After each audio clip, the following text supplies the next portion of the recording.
India stands at a decisive military crossroad as China expands its J-20, J-35 stealth squadrons and Pakistan edges closer to acquiring the fifth-generation fighters. Our skies are now in need of an advanced fifth-generation fighter jet. With only 30 combat squadrons operational, far below the sanctioned strength of 42, the Indian Air Force must bridge the capability gap before it's too late. This is not just about aircraft, this is about asserting India's sovereignty, safeguarding our skies and deterring enemies emboldened by geopolitical shifts. After Operation Sindoor's bold airstrikes exposed the vulnerability of our western neighbor, the need for sustained air dominance has never been clearer. The time has come to act decisively, to acquire stealth fighters that will maintain our edge until India's indigenous AMCA jets take flight. Should we bet on the trusted Russian Su-57 with full tech transfer or the American F-35 with strings attached? This isn't just a military debate, it's a test of India's strategic will. India's air power doctrine is undergoing a critical transformation, and at the heart of this shift lies a bold new proposal from the Indian Air Force to procure 2 to 3 squadrons of foreign fifth-generation fighter jets. This is not a mere procurement, it is a strategic compulsion rooted in operational urgency. Each squadron may comprise about 18 to 20 aircraft, meaning India is looking to acquire up to 60 cutting-edge stealth fighters to reinforce its air dominance. This interim measure is meant to bridge the gap until our own homegrown AMCA project achieves operational status. While India's long-term goal remains self-reliance and indigenous innovation, the reality on the ground demands swift action to counter the growing aerial threat from both China and Pakistan. China has already stationed J-20 stealth fighters near the LAC, while Pakistan is preparing to acquire similar kind of technology, further tightening the noose on India's aerial supremacy. The IAF, under the leadership of senior officers and with the backing of a committee led by Defence Secretary R.K. Singh, has laid out the rationale clearly. A capability vacuum in air dominance could severely compromise the national security.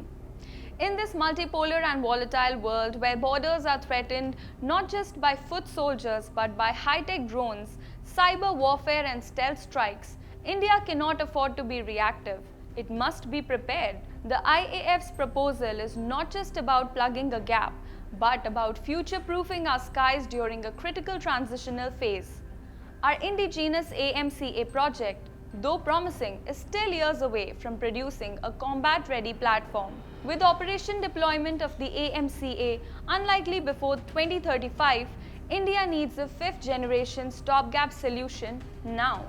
Two contenders have emerged: Russia's Su-57E and America's F-35A. Both bring the powerful capabilities to the table, but the geopolitical and operational implications of each choice vary drastically. The Russian Su-57E comes with an offer India cannot overlook. Moscow has proposed full technology transfer, local co-production at HAL facilities, and deep joint developments in the radar systems, avionics, engines, and weapon platforms. This ties directly into India's Atmanirbhar Bharat and Make in India vision. Russia has already demonstrated the willingness for extensive defense cooperation through successful joint ventures like the Su-30 MKI and BrahMos. The Su-57E also integrates more easily with India's existing Russian origin fleet, making maintenance, training, and logistics more seamless.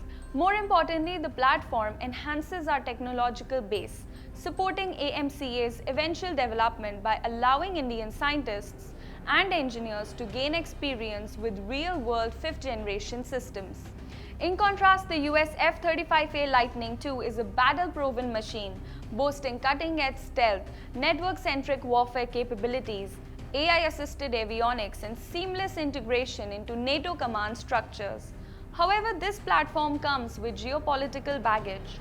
India's F-fleet is still predominantly Russian in origin. Integrating F-35s into this ecosystem would not be technically complex, but strategically limiting. The US enforces strict end-user controls and operational limitations, which may compromise India's sovereign military decision-making. Moreover, the F-35 does not come with the technology transfer or co-production rights. It remains an off-the-shelf purchase, restricting India to a client state status in this transaction. Cost is another dimension where the Su-57E holds a decisive advantage. The American F-35A is priced at a hefty $80 to $110 million per aircraft, with long-term sustainment costs that could drain India's defense budget. In contrast, the Su-57E is estimated between $35 to $45 million per unit, offering the potential for acquiring more aircraft under the same fiscal envelope. Choosing the Su-57 also deepens India's long-standing strategic partnership with Russia, a nation that has never hesitated to stand with India in the international forums, including the UN Security Council. It is a partnership born not out of convenience but shared strategic interests. The need for fifth-generation fighters became even more pronounced after India executed Operation Sindoor, a bold military operation launched in response to the Pahalgam terror attack. In that precision strike, the Indian Air Force targeted and crippled 11 Pakistani air bases, including critical installations in Noor Khan, Rafiki and Skardu. These bases house drone warfare command centers and forward deployment aircraft, all of which were neutralized. While the operation showcased India's precision and resolve, it also underscored the need for continued technological superiority. Without stealth platforms, our future ability to conduct such deep penetration missions could be compromised. This isn't just about acquiring aircraft, it's about retaining the ability to shape events rather than react to them. It's about ensuring that when enemies provoke India, they're met with swift, invisible and unstoppable force from the skies. Choosing the Su-57 would not just be a procurement, it would be a vote of confidence in Indian scientists, HAL engineers and DRDO strategists who are building the AMCA of tomorrow. It would be a strategic alignment with a nation that respects India's autonomy and supports its rise as a military-industrial power. On the other hand, accepting the F-35 risks binding India to a Western-led defense ecosystem where technology is loaned, not owned, and where foreign policy levers often override military autonomy. The IAF and the government have not yet finalized the deal. Deliberations are still on, but the larger picture is clear. The decision is not just between two aircraft, it is between two paths. One leads to strategic sovereignty, technological self-reliance, and dharmic assertion on the world stage. The other tempts with high-tech performance but may erode India's freedom of action. In a world where threats are evolving rapidly and enemies use drones, cyber attacks, and stealth to disrupt peace, India must remain 3 steps ahead.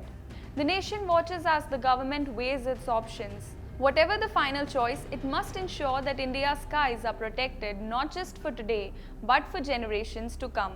The IAF has sounded the alarm. Now it's time for strategic clarity and bold decisions. Because air power is not just the future, it is the front line of Bharat's defense.